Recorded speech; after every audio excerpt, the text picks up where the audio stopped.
નમસ્કાર, સંદેશ ન્યૂઝના digital platform સાથે હું છું માલવી। નાણાકીય વર્ષ 2025 અને 26નું સામાન્ય બજેટ આવતા મહિનાની 1લી તારીખે રજૂ થવાનું છે। આમાં નાણામંત્રી નિર્મલા સીતારમણે નોર્થ બ્લોકમાં તેમના મંત્રાલયમાં અધિકારીઓ સાથે પરંપરાગત હલવા જે સેરેમની છે એની ઉજવણી પણ કરી હતી।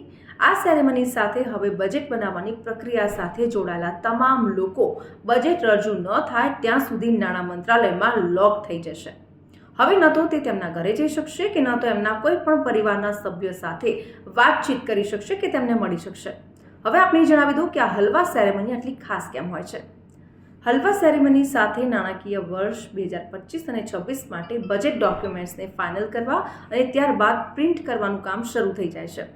તેથી અધિકારીઓથી માંડીને જે પણ બજેટ બનાવવા સાથે સંકળાયેલા હોય છે, કર્મચારીઓ હોય, સ્ટાફ હોય, આ બધા એ બજેટ રજૂ ન થાય ત્યાં સુધી નાણાં મંત્રાલયમાં જ લોક રહે છે। તેઓ આ કામમાં સહભાગી થવાના ઉત્સાહ સાથે આજે હલવા સેરેમની છે એની ખુશી ઉજવણી કરે છે। આ અવસર પર નાણામંત્રી નિર્મલા સીતારમણ પોતે તેમના મંત્રાલયના અધિકારીઓ અને કર્મચારીઓ સાથે મળીને આ હલવા સેરેમની મનાવે છે।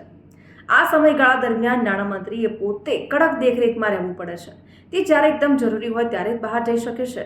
તેમને ફોન કોલ્સ કે અન્ય પ્રકારની કોઈ પણ ચકાસણીમાંથી પસાર થવું પડે છે। સામાન્ય બજેટ 1 ફેબ્રુઆરીએ લોકસભામાં રજૂ કરવામાં આવશે। દર વર્ષે બજેટ પહેલા હલવા સેરેમની ઉજવવામાં આવે છે, જેમાં બજેટની તૈયારી સાથે સંકળાયેલા નાણાં મંત્રાલયના અધિકારીઓ કર્મચારીઓને હલવો તૈયાર કરીને પીરસવામાં આવે છે। આ સેરેમની દિલ્હીના નોર્થ બ્લોકના ભોંયરામાં ઉજવવામાં આવે છે। અહીં બજેટ ડોક્યુમેન્ટ પ્રિન્ટ કરવા માટેની એક પ્રેસ પણ હોય છે। હલવા સમારોહ પછી નાણાં મંત્રાલયને લોક કેમ લાગે છે એ પણ આપણે જાણી લઈએ।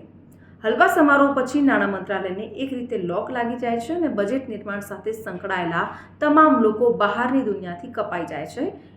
આ સમગ્ર પ્રક્રિયાનું મુખ્ય કારણ બજેટની ગુપ્તતા જાળવવાનું છે। આ પ્રક્રિયાને અનુસરવામાં આવે છે, એક પ્રોટોકોલ છે, જેથી બજેટ સંબંધિત કોઈ પણ વાત લીક ના થઈ જાય।